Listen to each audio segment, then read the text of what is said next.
وقتی فائدوں میں ہر وقت کوشاں رہتا ہے، سرگردہ رہتا ہے۔ آخرت میں تو کام آنے والے صرف اعمال ہی ہیں، اس طرف انسان سوچتا ہی نہیں ہے، ٹھیک ہے۔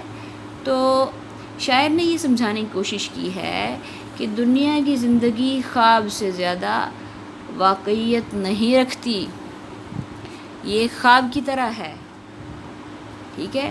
اصل زندگی آخرت کی ہے، اور اس کے لیے اعمال جمع کر لینے چاہیے، جو کہ ہمارے دماغ میں بات آتی نہیں ہے اس طرف۔ مجموعی طور پر دیکھا جائے تو انسان بیوقوف اور ناسمجھ ہے، ٹھیک ہے۔ چھوٹے چھوٹے فائدوں کے لیے صبح سے شام تک بھاگتا رہتا ہے، اور اس دوران میں پھر اللہ تعالیٰ کے ذکر اور عبادات سے بھی لا تعلق رہتا ہے۔ تو وہ چالاکی، ہوشیاری اور اپنی قوت پر بھروسہ کرتا ہے، اور وہ ایسا بھروسہ اور ایسی چیزوں پر بھروسہ جو سراسر دھوکہ ہے، ختم ہونے والا ہے، ٹھیک ہے۔ عیش و عشرت کا سامان اکٹھا کرتے کرتے اور گھر والوں کی ضرورتیں پوری کرتے کرتے اس کی عمر بیت جاتی ہے، پتہ ہی نہیں چلتا وقت کا۔ ہم بھی جب سوچے ہم کسی وقت میں میٹرک کے اسٹوڈنٹ ہوتے تھے، ہم کسی وقت میں چھوٹے بھی ہوتے تھے، تو ذہن اس چیز کو بالکل ایکسیپٹ نہیں کرتا، اتنی جلدی وقت گزر گیا ہے، مطلب پتہ ہی نہیں چلتا ہے۔ انسان ایسی چیزوں کی تگ و دو میں ایسے بھاگتا جاتا ہے کہ حقیقت کو فراموشی کر دیتا ہے، ٹھیک ہے۔ تو پھر جب موت کا وقت آتا ہے، موت کا فرشتہ آتا ہے، تو پچھتاوے کے سوا پھر کچھ ہاتھ نہیں آتا، پھر فکر ہوتی ہے ہم نے تو جہاں آگے جانا تھا اس کے لیے تو کوئی تیاری کی ہی نہیں ہے، کچھ بچا کے ہی نہیں رکھا کہ جو آگے جا کے ہمارے لیے فائدہ مند ہو۔ ہم تو دنیا، ایسی فانی دنیا کے پیچھے ہی بھاگتے رہے کہ دنیا کی جو ڈیمانڈ ہے اسی کے پیچھے بھاگتے رہے، آخرت کی تو فکر ہی نہیں گئی۔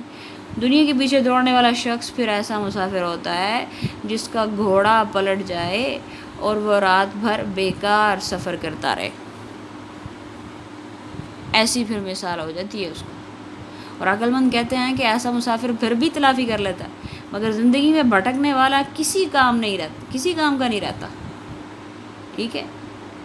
بس ضروری ہے کہ آدمی عقل کے نال بنوائے، مطلب یہ ایک محاورہ ہے کہ ہوش کے ناخن لینا، اور ہمیشہ سمجھداری سے اور حقیقت کی نظر سے دیکھتے ہوئے خود کو اس زندگی کے لیے ریڈی رکھے اور اس طریقے سے اپنی زندگی کو گزارے، وہ وتیرہ بنائے اپنا زندگی گزارنے کا، اچھے اعمال سے آخرت سنوارنے کی کوشش کرے، ٹھیک ہے۔